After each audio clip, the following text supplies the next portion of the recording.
In 1704, a small village in Quintana vanished from the map. Neither the Spanish crown, nor the church, nor historical records ever mentioned what became of its people. All that remains is a ruined church, a place no one dares to enter after nightfall. Locals whisper that on every full moon, the sound of a woman weeping echoes from within, followed by harrowing screams that seem to rise from the very bowels of the earth. What secret does Santa María de los Huesos hide? The truth you're about to hear has remained buried for more than 3 centuries. Santa María de los Huesos was a small Spanish colonial village established at the end of the 17th century in what is now Quintana Roo, Mexico.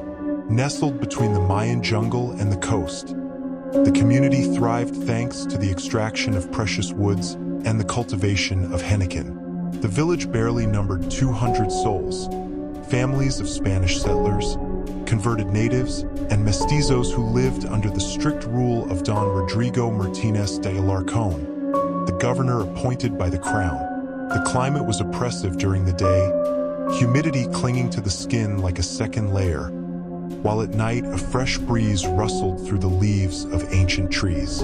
Life revolved around the bells of the Church of Santa Maria, an imposing structure for such a small community. Its limestone walls, stone taken from former Mayan temples, rose above the modest wooden and palm houses. Like many Spanish churches, it was built atop the ruins of an ancient Mayan temple. But what made this one unique was its crypt. Beneath the main altar, down a narrow stone staircase, lay an underground chamber where, according to rumors, the Mayans once carried out sacrifices to Apuk, the Lord of Death. Mass was celebrated every Sunday by Father Sebastián Méndez, a middle-aged Dominican. His face bore the scars of smallpox. His eyes were sunken with the weight of someone who had seen too much. He was stern, but just a man respected for his devotion to the community, yet feared for his zeal in rooting out lingering pagan practices among the natives. In 1702, a woman arrived who would change the destiny of the village forever. Sister Clara de la Cruz. She was only 25 when she was sent from Spain to assist with evangelization and to tend to the sick. Pale-skinned, with eyes as green as the jungle itself, Sister Clara stood out not only for her unusual beauty, but also for her knowledge of medicine and plants, skills she had acquired at her convent in Seville. She quickly won the affection of the native villagers. Unlike other Spaniards, she showed respect for their traditions and even learned their language. She often wandered into the jungle gathering herbs, accompanied by elderly Mayan women who taught her about plants unknown to European medicine. The natives affectionately called her the nun who speaks with trees. But among the Spanish settlers, whispers began to spread. Why did she spend so much time with the natives? What did she really do on those long walks into the jungle? Don Rodrigo, a man in his 40s with a neatly trimmed beard and eyes that never smiled, watched her with growing suspicion. He had come to the Americas chasing fortune, but after 2 decades, he was still a minor official in a forgotten village. His frustration often boiled into rage, unleashed upon native workers and on his young wife, Dona Isabel. Isabel de Alvarado was 30 years younger than her husband. The daughter of a bankrupt merchant from Merida, she had been married off to Don Rodrigo at only 15. Once radiant, her face had become a mask of resignation. The bruises on her arms, hidden as best she could beneath her sleeves, were a secret everyone in the village knew but no one dared to speak of. It was Isabel who first began visiting Sister Clara in search of remedies for her accidental falls. A secret friendship blossomed between the 2 women, hidden from Don Rodrigo's watchful eye. On the surface, life in Santa María de los Huesos moved along with the monotony of colonial villages. But beneath, tensions twisted like the roots of mangroves, intertwining, spreading, and tightening their grip on a land that never forgot. No one could have imagined that within less than 2 years, the village would be reduced to nothing but ashes and silence. On the night of June 5, 1703, during the celebration of Corpus Christi, the fate of Santa Maria de los Huesos was sealed. The air was thick with the sweet fragrance of incense and flowers decorating the altar as the faithful gathered for the nighttime procession. Torches lit the dirt streets, casting dancing shadows on the whitewashed walls of the houses. But Sister Clara was not in the church that evening. Don Rodrigo, his face flushed with wine, demanded to know her whereabouts. Father Sebastian explained that she had gone to attend a woman in childbirth on the outskirts of the village. But something in his tone aroused Rodrigo's suspicion. "Be careful who you defend, Father," Rodrigo warned, tugging at the collar of his embroidered shirt. "There are rumors about your protege you do well not to ignore." As the procession moved through the streets, filling the night with hymns and candlelight, a piercing scream shattered the air. It came from the jungle beyond the edge of the village. Rodrigo sent 3 of his men to investigate. What they discovered in a small clearing was later described as a scene straight out of hell. Sister Clara knelt in the center of a circle of stones. In the light of the full moon, her white habit gleamed, stained with dark red that dripped onto the ground. Before her stood an improvised altar adorned with wooden figurines, herbs, feathers, and what appeared to be the remains of a small sacrificed animal. The nun chanted in a language that was neither Spanish nor Latin, moving her hands over a smoking clay bowl. Around her, 7 native women, eyes shut, repeated her words in a trance. Among them was Dona Isabel, Rodrigo's wife, her face free of fear for the first time in years. When the men stormed into the clearing, Sister Clara turned to them with an unnatural calm. Her usually green eyes now seemed completely black beneath the moonlight. "You are too late," she said in Spanish, though her voice sounded not her own. "It is already done." The women were dragged back to the village.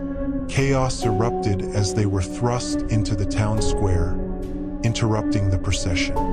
Father Sebastian dropped the chalice in his hands when he saw Sister Clara bound, her face impassive. "Witchcraft!" Don Rodrigo shouted, pointing at her with a trembling finger. "I caught her performing pagan rituals with these women. Even my own wife has been corrupted." Fear and superstition spread quickly through the crowd, fueling cries for condemnation. Father Sebastian tried to intervene, but he was shoved aside violently. In the confusion, no one noticed the clouds gathering to obscure the moon, nor the sudden wind that made the torches flicker dangerously. Sister Clara and the other women were thrown into the church crypt. Rodrigo sent for an inquisitor from Merida, but he had no intention of waiting. 3 days later, as unrelenting rain poured down upon the village as if to wash its sins away, Rodrigo decided to take justice into his own hands. Before we continue with the story of Santa Maria de los Huesos, if you enjoy mysteries like this one, don't forget to subscribe to the channel and turn on notifications. Every week we bring you new tales that will leave you breathless. Now, let us return to Quintana Roo to uncover what happened on that stormy night that changed everything. The morning of June 8, 1703, dawned under a heavy, gray sky that threatened another storm. Don Rodrigo ordered a pyre to be built in the plaza before the church. The wood, soaked by days of rain, was doused with oil to ensure it would catch fire. Father Sebastian pleaded for mercy, begging that they wait for the inquisitor from Merida. But his words fell on deaf ears. Rodrigo, bloodshot from sleepless nights and too much wine, had spent those nights interrogating his wife. What Dona Isabel confessed under torture only deepened his paranoia. Rituals of the old gods, powers that lay dormant beneath the earth, promises Sister Clara had made to the women. She spoke of a skin-bound book filled with incomprehensible symbols, and of an altar hidden in the depths of the crypt, an altar older than the church itself. At noon, Sister Clara was brought out of her cell. Her once white habit was now stained with dirt and blood. Despite the mistreatment, she walked tall, with the dignity of someone who did not recognize guilt. The other women had been released after public lashings and forced repentance. But for the nun, Rodrigo had reserved an exemplary punishment. Confess your sins, the governor demanded as Clara was tied to the central post of the pyre. I have nothing to confess to you, she replied, looking him directly in the eye. But God and the ancients are witnesses to what you have done, and they do not forgive. Blasphemer to the very end, Rodrigo roared, snatching a torch from one of his men. May fire cleanse your corrupted soul. But before the torch touched the wood, Sister Clara lifted her voice. It was no plea. It was a sentence, a proclamation that echoed across the plaza with supernatural clarity, louder even than the thunder that cracked at that precise moment over the village. Listen, all of you, for every drop of innocent blood you have spilled, for every tear you have caused, for every truth you have buried, I curse you. The ground beneath your feet will open to claim you. The ancients will awaken from their sleep and take what is theirs. 7 moons, 7 plagues, and in the end, only silence will remain. A flash of lightning split the sky as the pyre erupted in flames. Some swore they saw dark figures moving between the trees at the edge of the plaza, watching. Others claimed Sister Clara's face showed no pain as the fire consumed her body, her eyes fixed on the heavens as though reflecting stars that weren't there. But what everyone remembered was the silence. Clara never screamed, not once, as she burned. And when it was over, when only smoldering ashes remained under the rain that had finally begun to fall, a terrible silence settled over the village, as though even the birds and insects of the jungle recognized that the true horror was only beginning. That very night, Don Rodrigo awoke screaming, his body drenched in cold sweat. He swore he had felt skeletal hands caressing his face in the dark, and when he opened his eyes, he saw Clara standing beside his bed, her skin charred black, her eyes glowing like embers. No one believed him, or perhaps no one dared admit they did. In the weeks that followed, while daily routines tried to resume, an air of doom began to seep into every corner of Santa María de los Huesos. 7 days after the execution, a 6-year-old boy vanished while playing near the central well. He was found 3 days later, sitting silently at the church altar. His eyes were wide open. He seemed unharmed, but he was completely mute. When his mother embraced him, she recoiled in horror. His skin was as cold as marble, though his heart still beat. The boy never spoke again. He never slept. He only stared into the jungle, sometimes raising a trembling finger to point into the trees. A month after Clara's death, a strange sickness began to spread through the villagers. It began with small red spots on the palms of the hands, stigmata-like marks that oozed a sweet, clear fluid. Then came the joint pain, so excruciating that even the strongest men wept like children. The skin dried and cracked until, at last, the afflicted bled from every pore while they slept, drowning in their own blood. Father Sebastian, consumed by guilt, spent his days and nights in the church, praying for a cure, for an explanation, or simply for forgiveness. It was he who began recording everything in a diary, sensing that no one might survive to tell the story. 182 years later, in August of 1985, Dr. Miguel Ángel Herrera arrived in the region with a team of 3 archaeologists and 2 anthropologists. Their mission was to study the remains of ancient Mayan communities in Quintana. But what they discovered was far more disturbing than simple ruins.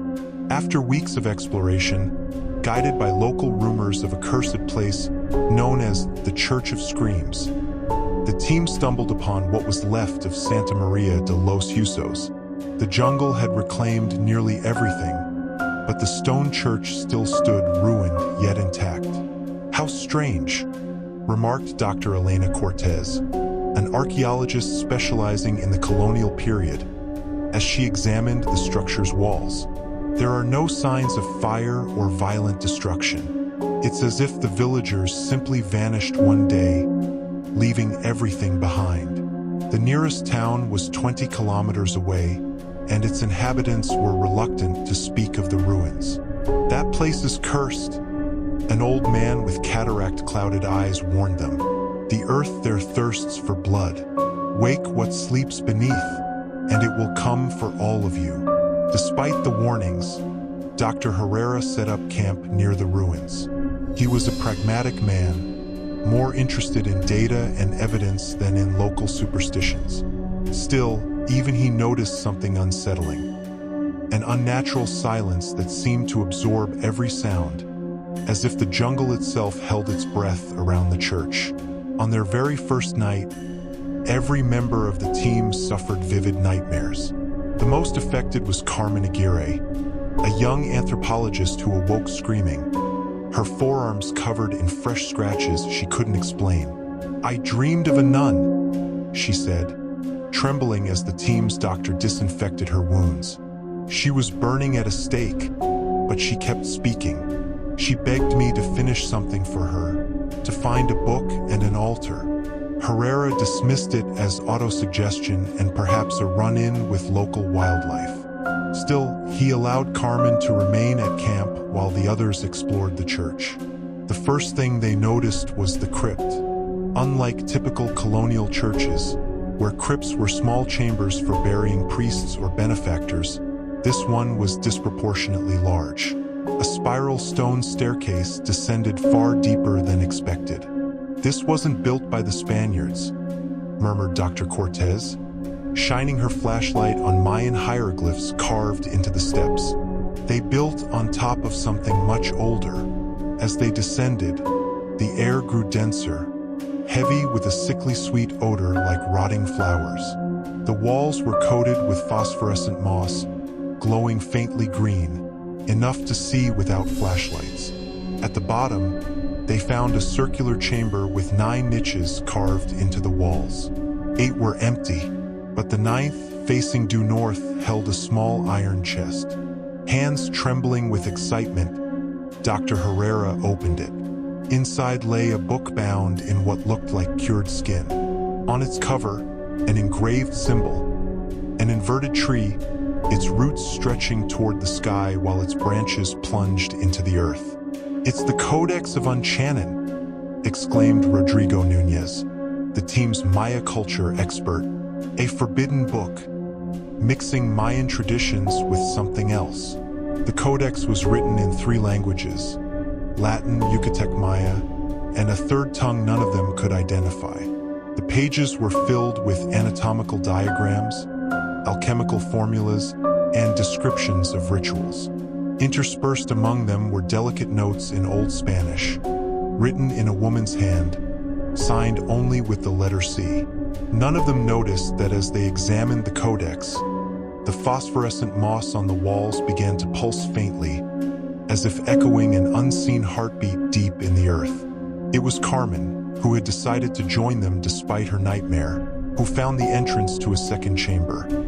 A hidden passage behind one of the niches, so narrow they had to crawl through one by one. What they discovered on the other side would forever change their understanding of colonial history in Mexico. It was a vast chamber, its ceiling so high their flashlights couldn't reach it. In the center stood a polished black stone altar, gleaming like obsidian. Around the altar, arranged in a perfect circle, sat 7 skeletons, all in a seated position, as if they had been patiently waiting for centuries. "My God," whispered Dr. Cortez, approaching one. "They're mummified, and look at their clothes." 6 wore ceremonial Mayan garments unseen for centuries. But the 7th bore the charred remains of what had once been a nun's habit. Carmen stepped toward it, drawn by an invisible force. "It's her," she murmured, trembling as she reached out. "The nun from my dream." "Don't touch anything," Herrera barked, but it was too late. Carmen's fingers brushed the blackened skull, and at that instant, every light went out. The glowing moss extinguished as if snuffed by an unseen wind. For 3 seconds, darkness was absolute. Then the moss flared back to life, 10 times brighter, flooding the chamber with unnatural light. And the skeletons were no longer seated. They were standing. Carmen's scream echoed through the subterranean chamber as the 7 skeletons rose in a synchronized movement that defied all logic. Dr. Herrera, paralyzed with terror, watched as the dry bones held together without tendons or muscles, puppets animated by invisible strings. "Run!" he finally shouted, breaking the spell of horror that held them frozen. Dr. Cortez was the first to react, dragging Carmen toward the narrow passageway. The others followed in a frenzy, stumbling over one another in their desperation to escape. All except Rodrigo Núñez. Instead of fleeing, he had fallen to his knees before the skeleton in the charred habit, murmuring words in ancient Maya, like a long-forgotten prayer. Herrera tried to go back for him, but the passage was too narrow. "Rodrigo, come now!" he shouted. "She's speaking to me?" Núñez replied in a distant voice that didn't sound like his own. "She says we've arrived just in time. The cycle is about to complete." The last thing Herrera saw before the stone sealed the entrance with a deafening crash was Rodrigo stretching his arms toward the nun skeleton, while the 6 others formed a circle around him. The 5 remaining archaeologists emerged to the surface, panting, covered in dust, their eyes wild with terror. The sun was setting, painting the sky a blood red that mocked their fear. "What the hell just happened down there?" one of them gasped. "We have to leave. Now," insisted Dr. Cortez, pulling at Herrera's arm. "We'll call the authorities from the nearest town." "We can't just abandon Rodrigo," Herrera protested. But deep down, a voice whispered that it was already too late. "Rodrigo is dead," Carmen said with unsettling calm, so unlike the terror she had shown moments before. Her warm brown eyes now seemed almost black. "We all are, if we don't leave right now." They packed only the essentials from camp and started walking toward the nearest road, 5 kilometers through the jungle. Night fell quickly. With it came an unusual mist for that time of year, rising from the ground, curling around their ankles like ghostly fingers. Herrera led the way, constantly checking his compass. But after 2 hours of marching, he had to admit the unthinkable. They were moving in circles. No matter which direction they took, they always ended up back within sight of the ruined church. "This is impossible," he muttered, slamming the compass against his palm. The needle spun wildly, refusing to point north. They decided to camp right there in the jungle, keeping a fire burning. None of them slept. They sat in silence, listening to the jungle's nighttime sounds, all of which seemed to come from the same direction: the church. At dawn, they discovered Carmen was gone, along with the codex. Her footprints in the damp earth led straight back to the ruins. Herrera and Cortez decided to follow her, while the other 2 members of the team would try once more to find the road. Those 2 were never seen again. When Herrera and Cortez returned to the church, they found Carmen kneeling before the main altar. The codex lay open on her lap, her fingers tracing the pages with impossible familiarity, as if she had studied the text for years. "It has been 300 years, she said without raising her eyes.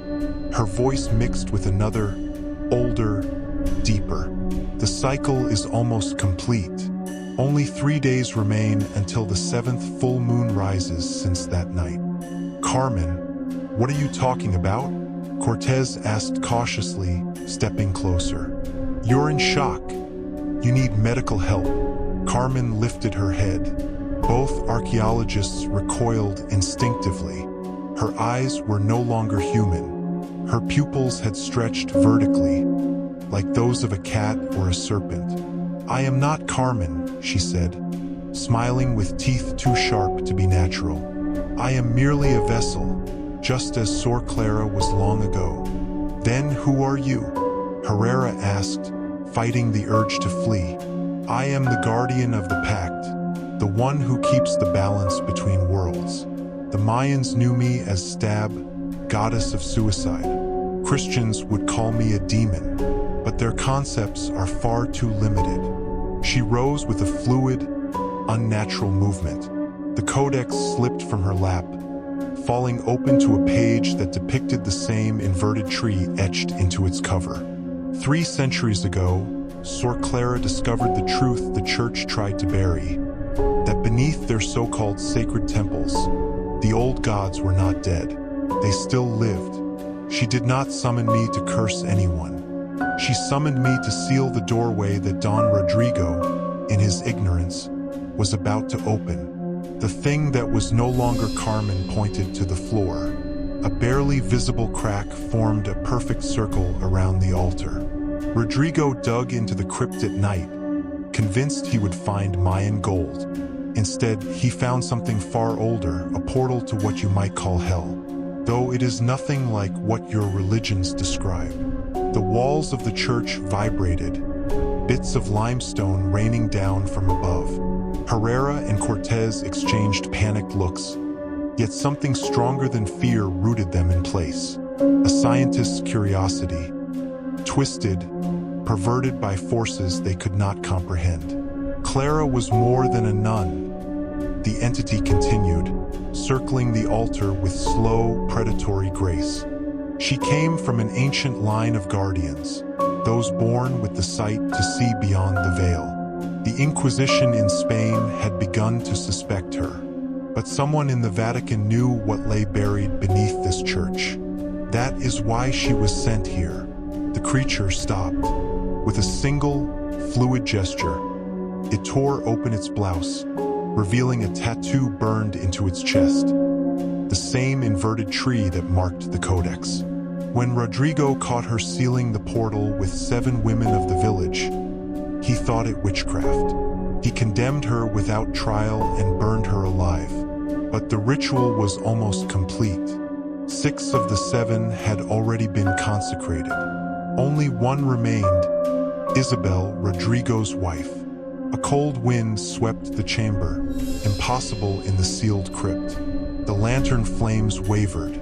Shadows stretched along the walls like eager hands. Clara's sacrifice strengthened the seal, but only temporarily. Without the 7th guardian, it began to weaken. The curse she pronounced was no act of vengeance. It was a warning. 7 moons, 7 plagues, she said. And with each full moon, the seal weakened further, allowing something to slip through. And so it happened. Dr. Cortez, regaining a shred of composure, dared to ask, "What happened to the village?" The entity's smile widened grotesquely, stretching beyond the natural limits of Carmen's face. The first plague was silence. Birds stopped singing. Children forgot how to laugh. The second was the sickness of blood you already know. The third was madness.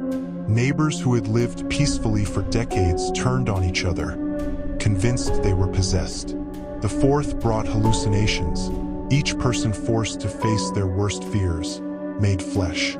The fifth, deformation, bodies twisted, reshaped by what seeped through the cracks. And the sixth, during the 6th full moon, was the last. By then, barely 20 souls remained in Santa Maria de los Huesos. The ground trembled slightly, a deep, guttural sound, like a colossal beast growling, echoed from the bowels of the earth. The 7th, the entity whispered, tilting its head as if listening to a distant voice. Its inhuman pupils dilated until they nearly consumed the irises. "They are waking," After 300 years, the cycle ends tonight. The 7th full moon since you disturbed the seal. Dr. Herrera felt his legs weaken. He leaned against a column, his scientific mind desperately searching for logic in the impossible. What's going to happen? He asked, his voice trembling. What should have happened 3 centuries ago? The creature replied. Unless we complete the ritual Clara began. Unless we seal the door forever. How? Dr. Cortez demanded, surprising even herself with her resolve. We need 7 guardians.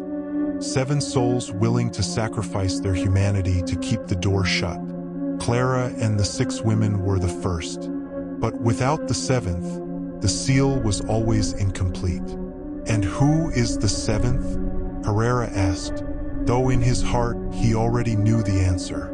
The creature fixed its gaze on him, its smile no longer even pretending to be human. You, Miguel Ángel Herrera, direct descendant of Isabel de Alvarado and Rodrigo Martínez de Alarcón, the child she never told him she was carrying, the boy she sent away before the end, so the bloodline would continue. So one day, the circle could be completed. Herrera staggered back, his mind unraveling. Fragmented images crashed into him. A woman with his same features, in colonial dress, handing a baby to a trusted merchant. Generations of his ancestors, each marked by the same birthmark on the nape of the neck that he had always dismissed as nothing. His childhood nightmares of a burning church calling his name. Impossible, he whispered, though the word felt hollow even to him. The blood remembers what the mind forgets, said the creature with Carmen's voice, layered now with ancient tones that seemed to echo from the very walls. Why do you think you became an archaeologist? Why Mayan ruins? Why did this place call you though it was on no map, though it existed in no official record? The ground shook harder.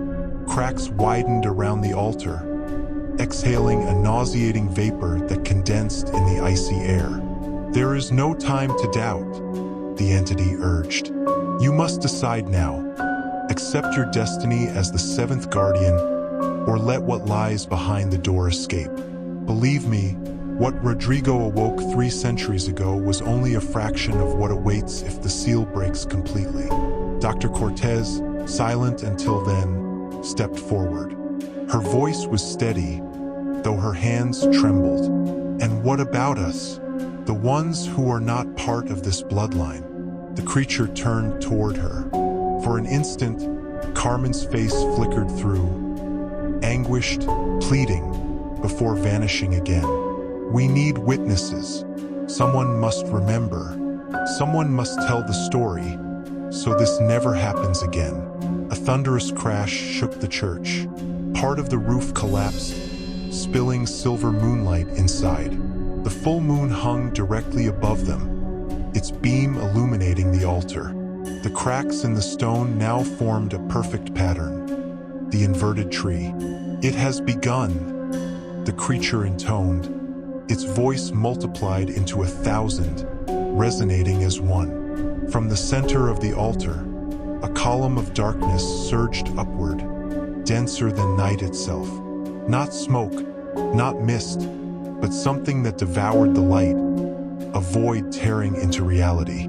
The column writhed, stretching, contracting, like a living thing gasping its first breath. Now, the creature cried, extending its arms toward Herrera. The blood of the 7th must seal the pact. Dr. Herrera felt an ancient instinct surge within him, older than thought itself.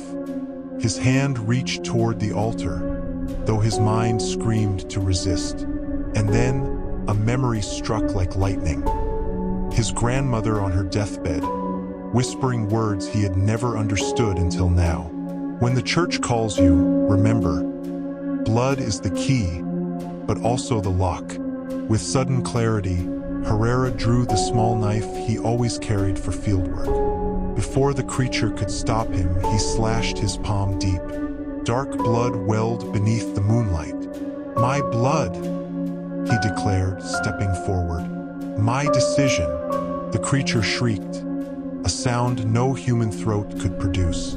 It lunged toward him, but Dr. Cortez, understanding what was at stake, grabbed hold of it with desperate strength, holding it back.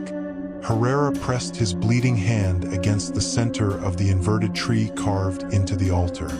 His blood didn't drip. It was absorbed, running through the cracks like living veins, glowing red against the encroaching darkness. "For the blood of my ancestors." He spoke words he had never learned, yet which poured from him as if carved into his very soul. "For the sacrifice of Sister Clara and the 6 guardians. I, Miguel Ángel Herrera, last descendant of Isabel de Alvarado, seal this door forever." The column of darkness howled, shaking the very foundations of the church. The floor convulsed violently. Dr. Cortez fell, releasing the entity inhabiting Carmen's body, but it was too late. The blood had completed its path through the cracks, forming a perfect circle around the altar. When the last drop connected the circle, a blinding flash of light erupted, so brilliant it felt as if the sun itself had descended upon them. The creature was hurled into the air, slamming against an invisible barrier. Its form flickered, shifting between Carmen's face and something far older, more terrible. Ancient Mayan visages appeared and vanished, their features carved like living stone. Sister Clara's face emerged among them, along with the 6 women of the original ritual, before dissolving back into a storm of writhing shapes. "You've done it," the creature whispered. For the first time, its voice was almost human, heavy with relief. "You've completed what we began 300 years ago. The seal is whole." The column of darkness twisted and convulsed, then was sucked back into the depths with a deafening roar. The creature, too, began to fade, its body turning translucent. "What happens now?" Herrera asked, his voice weak as blood loss dragged at his strength. "The door will remain sealed, as long as your bloodline exists," the fading voice replied. "Your sacrifice was not in vain. You have saved more lives than you will ever know." Carmen's body collapsed limply to the floor, like a puppet with its strings cut. "She's alive," Cortez cried after checking her pulse. "Weak, but alive." Herrera staggered, his wounded hand still bleeding, and turned back toward the altar. The darkness was gone, but carved into the stone, with impossible precision, was a new symbol. 7 women holding hands in a circle around an inverted tree, and at its center, a man bleeding light. And then Herrera understood the full truth of what had happened in Santa María de los Huesos 3 centuries before. 3 weeks later, Dr. Herrera sat on the terrace of a small hotel in Mérida, watching the sunset as the breeze rustled the pages of the notebook where he had been writing. His left hand, still bandaged and sore, reminded him with every throb that it had all been real. Carmen was recovering in a hospital in Mexico City. Officially, her condition was described as a stress-induced psychotic episode. She remembered nothing of what had happened in the ruins, perhaps for the better. Dr. Cortez had returned to Spain, carrying with her copies of documents and photographs they had salvaged before the authorities sealed off the site. The case of Rodrigo Núñez and the 2 missing archaeologists was recorded as a tragic accident in the ruins. Search efforts ended after a sudden collapse permanently buried the crypt, making any rescue impossible. Of course, no one would ever believe the truth. No one, except perhaps the old man from the nearby village, who simply nodded with resignation when Herrera told him what had happened, as if he had been waiting his whole life for that story. "Some truths must remain buried," the old man said, "but never forgotten." And so Herrera resolved to reconstruct the full history of Santa María de los Huesos. He pieced it together from fragments of Father Sebastián's diary, from the photographed pages of the codex that had vanished with Carmen's body in the church, and from ancestral memories that now flowed freely through his mind, like a floodgate had been opened. The truth was far more complex and far more tragic than anyone could have imagined. Clara had not been a witch, but a protector, sent to Santa María de los Huesos by a secret circle within the Catholic Church. A circle that knew of places where the veil between worlds was thin, places the Mayans had identified centuries earlier when they built temples to guard what they called gates to Xibalba, the underworld. Blinded by greed, Rodrigo had been digging in the crypt for months, convinced he would uncover hidden Mayan treasure. Instead, he weakened a seal that had held for millennia. Clara had discovered the truth and, recognizing the danger, began the ritual of the Seven Guardians, an ancient tradition predating even the Maya. She needed 7 women willing to sacrifice their humanity to become living seals. 6 agreed. The 7th, Isabel, Rodrigo's abused wife, hesitated at the last moment, afraid for the unborn child she carried in secret. When Rodrigo discovered the ritual and accused Clara of witchcraft, everything collapsed. Her execution temporarily strengthened the seal, making her the first guardian, but without the 7th, the protection was incomplete. The plagues that followed were manifestations of what leaked through the fracture in reality. In the end, Isabel finally understood the price. She managed to send her newborn son away before joining the other guardians willingly. By then, however, nearly everyone in the village was dead. Rodrigo, consumed by guilt and horror, gathered the few survivors into the church during the 6th full moon. In an act of desperation and repentance, he sealed the crypt with himself inside. The improvised seal held for 300 years, but it was destined to fail. When it did, a descendant of Isabel would be needed to complete the circle. That descendant was Miguel Ángel Herrera. He closed his notebook and gazed at the scar on his palm, which had healed in the shape of a small tree. He didn't fully understand what it meant to be the 7th guardian in a completed seal, nor what it would mean for his future or his descendants. But he knew now the weight he carried. Some doors must remain shut. Some knowledge is too dangerous to be shared.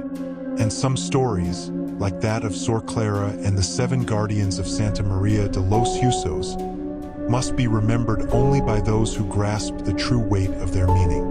As the sun sank into the horizon, staining the sky red like the flames that had consumed Clara, Herrera made his decision. He would entrust his notes to a small circle of those he could trust, people who would understand the importance of guarding certain places, of keeping memory alive without awakening what should remain asleep.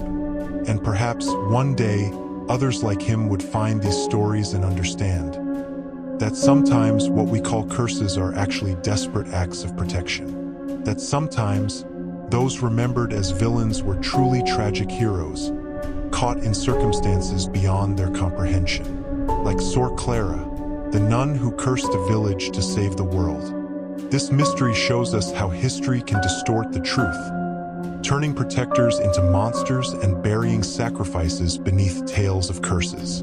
So, what do you think of this story? Do you believe everything was truly revealed? Leave your theory in the comments below. And if you enjoyed this tale and want to hear more chilling stories like it, don't forget to like the video, subscribe, and share it with a friend who loves mysteries. We'll see you in the next one.